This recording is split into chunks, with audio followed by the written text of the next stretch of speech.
All right, the Detroit Lions just pulled a surprising move. Let me know in the comments your favorite wide receiver of all time. Detroit Lions wide receiver of all time. Can't be Kelvin Johnson. Somebody else. I love Johnny Morton. Love Jermaine Crowell as well. Kind of a sneaky 90s guy there that was really good for 2-3 years. So let me know in the comments. I like Golden Tate as well. He was really good alongside Kelvin Johnson. Okay, here's the news is that the Lions hired Tashard Choice as the running backs coach. Here's where this is interesting. I think this is more about the wide receivers because that is going to push Scotty Montgomery, who, remember, is the assistant head coach / running backs coach, who took over for Deuce Staley, who was the assistant coach, running backs coach. Scotty Montgomery's that. Now he goes to wide receivers coach, replacing Antoine Randall L. So again, we'll get to Tashard Choice in a second, but Montgomery, a college wide receiver himself, was previously Steelers wide receiver coach from 2010 to 2012 and at Duke in 2013. So it's been a while since he's coached the position, but I think this is really about the wide receivers and really I like this because Amon-Ra St. Brown's going to be who he's going to be, and he's awesome. But I think, and we always have this debate on this channel and everywhere, is what is J-Mo? Can J-Mo be the guy that we think? What's his ceiling? Every time he makes a play, he's just right on the edge of like celebrating, and there's a lot with J-Mo. And a lot we love for sure, like, right? No question. But can Scotty Montgomery bring out the best in him? That is what I think Dan Campbell sees is, look, you've got Amon-Ra St. Brown, star receiver. You're going to have these other guys, Tim Patrick type guys, Tom Kennedy. We're going to have some other receivers, but it comes down to J-Mo. And so I think Montgomery will be really good for that. Now, go back to Choice, and here's what Gibbs had to say. Got tremendous amount of respect, not only for both programs Gibbs was at, but mainly the running back coach that had him, Tashard Choice. I'm sorry, this is what Montgomery said. Scotty Montgomery said this back when they drafted Gibbs. Sorry. Tremendous amount of respect for the way they coach. I know both guys. Now, if you remember that Gibbs said that he really raved about Choice being his running backs coach at Georgia Tech.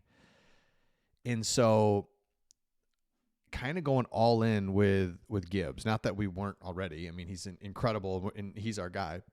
And love David Montgomery, but Jahmyr Gibbs showed last year, already saw it. Then again, when Montgomery went out and he took over, and it's just like unbelievable. That's why we're so upset about the playoff loss. It felt like we were just running the ball at will, and then we got cute, and the next thing you know, pick six, fumble, game over, just like that. So sorry to bring that up. So sorry.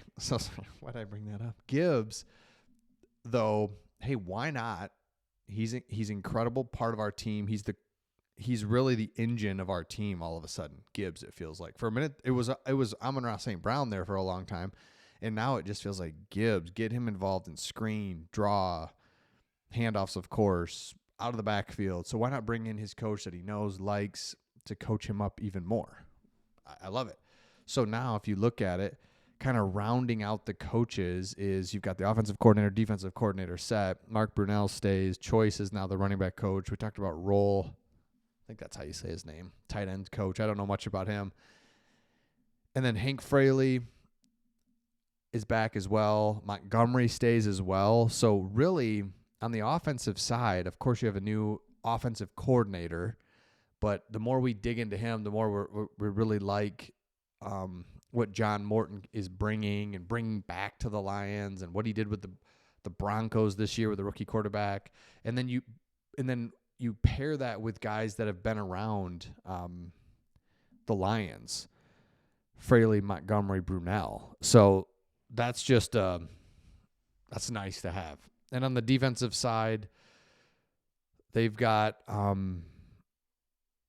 everything in place as well. So it just feels good to see all that. Now, switching gears, I don't know if you guys have seen this, but you probably have. But Amon-Ra St. Brown said that the Lions will probably be who the Eagles play to start and kick off the year based on the Eagles' opponents, and he was all excited about it, and I tend to agree with him. But here is the Lions' home and away schedule next year. Of course, we don't know times and places and all that. Well, I guess we know the places, but we don't know the day and times. But take a look at the home schedule first. We know those three, of course, and then it's like, all right, Cowboys, not scared of you. Giants, not scared of you. Browns, Steelers, and then the Tampa Bay Buccaneers again. But it's just nice to see 4 new opponents come into Ford Field. Again, we know about these 3, but the 4 new opponents is like, that's exciting, winnable, let's go type of games right there. And then Tampa Bay, of course, they're just going to be a pain in the butt, but all right, fine. But then you look at this away schedule. Let me know what I'm missing here, if anything, because this looks very difficult, and I don't like it. Don't like it at all. So, again, you know about our 3 divisional opponents. Then it's like at the Ravens. Okay. This feels like that's going to be a Sunday night game. Let me just go through the predictions. That's going to be a Sunday night game. Late in the season, cold. Just don't like it. Bengals, who knows what they are, really. They've got a star quarterback, but they're not very good also, but they are. I don't know. Eagles, that could be the opening game. Perfect. Let's do it. Commanders feels like a Monday night game. This one, 1,000% at the Rams, like a West Coast game, is going to be a Sunday night or a Monday night game. And then the Chiefs, just Sunday night.